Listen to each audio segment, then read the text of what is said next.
কিতাবুন আ বুক, একটি বই।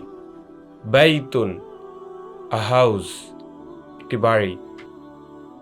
মসজিদুন আ মসজিদ, একটি মসজিদ। বাবুন আ ডোর, একটি দরজা। কলামুন আ পেন, একটি কলম।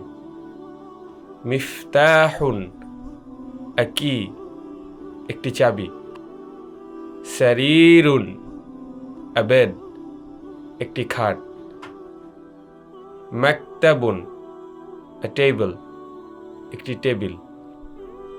কুরসিয়ুন আ চেয়ার, একটি চেয়ার।